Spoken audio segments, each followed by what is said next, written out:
एक बार एक शिकारी शिकार करने के लिए जंगल में पहुंचा। उसने अपने तीर पर बहुत ही खतरनाक जहर लगाया और शिकार को निशाना बना करके उसने तीर को छोड़ा, लेकिन उसका तीर चूक गया और तीर एक पेड़ पर जा लगा। वह पेड़ बहुत ही हरा भरा और बहुत सारे तोते उस पेड़ पर रहते थे। जैसे ही वह जहरीला तीर उस पेड़ पर जाकर लगा, वह पेड़ धीरे धीरे सूखने लगा और उस पेड़ पर जो भी तोते रहते थे वह एक एक करके उस पेड़ को छोड़ कर जाने लगे। उस पेड़ के कोटर में एक बहुत ही बूढ़ा तोता रहता था जो बहुत ही धर्मात्मा और अच्छे मन का था। सभी तोते उस पेड़ को छोड़कर जाने लगे थे, लेकिन वह बूढ़ा तोता जाता था, दाना लेकर के आता और उसी कोटर में आकर के बैठ जाता था, परंतु उस पेड़ को छोड़ने को तैयार नहीं था। बूढ़े तोते के साथियों ने कई बार आकर के उसे समझाया कि यह पेड़ सूख रहा है और किसी दिन गिर भी जाएगा। अब यह बात देवराज इंद्र तक पहुंची। उन्हें बताया गया कि एक तोता है, वह जिस पेड़ पर रहता है उस पेड़ पर एक जहरीला तीर लगने के कारण सूखने, गिरने और खत्म होने के कगार पर आ पहुंचा है, और एक बूढ़ा तोता अभी भी वहीं पर रह रहा है।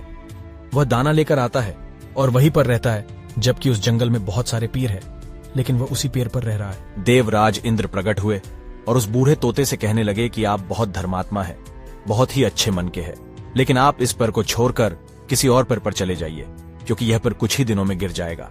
तालाब के पास में बहुत से हरे भरे पेड़ है, कोटर है, उन पेड़ों पर फल भी लगे हुए हैं, उन्हें वहीं पर तोड़ कर खा सकते हैं।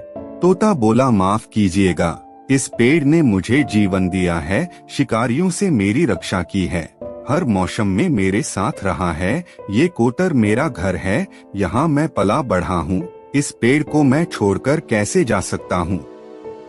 इस पर संकट आया है तो क्या मैं इसे छोड़कर चला जाऊं? मैं ऐसा कभी नहीं कर सकता।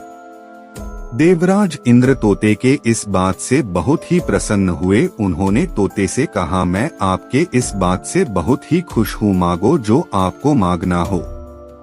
उस बूढ़े तोते ने कहा, मुझे बस इतना मांगना है कि जिस पेड़ ने मुझे जन्म दिया, जहाँ मैं रहा पला बढ़ा, जिसे आप मेरा जन्म भूमि कह सकते हो, आप इसे फिर से वैसा ही हरा भरा कर दो जैसा यह था।